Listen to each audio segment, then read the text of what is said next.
I'm going to fume a little bit or fulminate a little bit about one of the topics in paleontology, the changing of names incessantly in the last decade or so. A number of fossils were described in the 19th century, and the names have been around for well over 100 years, and they were very well described. The authors of them were very competent people. They really knew what they were doing. Biologic names, which includes fossils, by the way biologic names are done, or the nomenclature of it, the taxonomy of the nomenclature, is on the basis of living organisms. The biologic definition of a species, for instance, is a organism that is capable of interacting sexually with another member of the same species and producing fertile offspring, and offspring that are fertile and can do the same thing. That's why, for instance, mule is infertile. A mule is a linking between a horse and a donkey, and mules are infertile. You can't breed mules and get baby mules. You have to breed donkeys and horses to get a mule. And that is the definition biologically. But with fossils, you obviously can't do that. It doesn't work. And fossils are dead. And there's what's essentially a taxonomic legal loophole that's involved here, in that some paleontologists, because they can't do what biologists do to define a species, they define, as all paleontology essentially does, define species on the basis of what is called morphology, which is essentially the shape, overall geometric properties or proportions of an organism.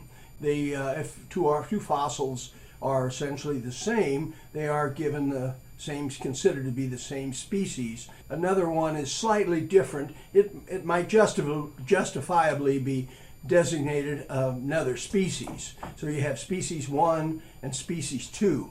And this is the way it has been for well over 150 years. For instance, the fossil you see on the screen here is trilobite of the genus Caliamine, the species Celebra.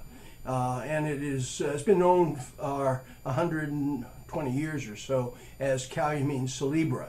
But what has happened just recently is that the species has been changed on the basis of slight variations in Caliamine celebra fossils, and have established first of all, a new species, which isn't too bad. But more recently, the genus Caliamine has been supplanted or replaced with the genus Stenocaliamine. And the difference between that and a number of other caliamines is very, very slight. Very, very slight. The difference might be valid as a different species, but definitely not a different genus. Stenocaliamine is not really that different from the original caliamine. And this is the type of thing that's been done. Here's another fossil on the screen. It's a fossil coral. It was described, I think, in the 1840s by David Dale Owen, I believe. And it's been known for, over 200 years, almost 200 years, as Lithostronella. And it's what is known as a guide fossil to the St. Louis limestone. It's fairly common in the St. Louis area. Well, St. Louis limestone is named from the St. Louis area. But the genus Lithostronella is no more. It has been replaced by another genus on the basis of very, very subtle and very, very slight variations, which essentially are just variations in the environment that the organisms live. Some of them that occur in northeast Missouri are slightly different than the ones that occur in the St. Louis area. These would now be considered a totally different genus, and the difference is very, very subtle. It's probably a difference in water depth, but they're essentially the same genus. But anyway, this loophole of taxonomic definition, the fact that fossils cannot be bred, and therefore you can play with the identification of the taxonomy of the fossil's name, is really an abuse. It's an illegal abuse in a way, because the laws of nomenclature, the laws of biologic nomenclature, are much like a legal code work. It's very similar, set up very similar to a legal system. And essentially this changing names and establishing new species, and particularly new genera, new genera like stenocalamine, which has now been invalidated, and it's some other kind of calamine. I haven't kept up with it. I think it's silly. And that's why I'm presenting this here, because I think this whole thing is silly. I think it's a result of people who don't want to really get out and get in the field or get contact with people who work in the field and discover some really new fossils and describe those.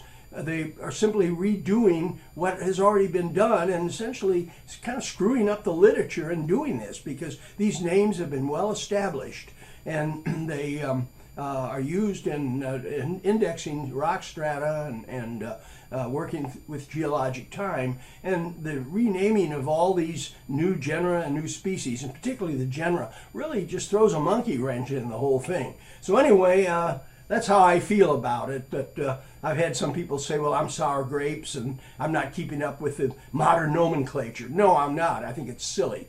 And they keep changing it. They keep changing it, sometimes back to what the genus was originally, or what the form was originally. And then somebody will change it again and crank out all these papers. In fact, some of these papers have been referred to as tenure taxa, that they're doing this essentially to crank out papers because they have to do that to get tenure in an academic position. And I think there's something to this anyway. Anyway, it's, in my viewpoint, it's a legal abuse. It's an abuse of the system, taking advantage of the definition that fossils can't be defined, which is the biologic definition of a genus and a species, and essentially doing this name change business because you can't breed fossils like you can breed living organisms and produce fertile offspring. Anyway, hope you enjoyed it, and have a nice one. If you like this and would like to see some more of these, click the little box below the picture. Okay, have a nice one.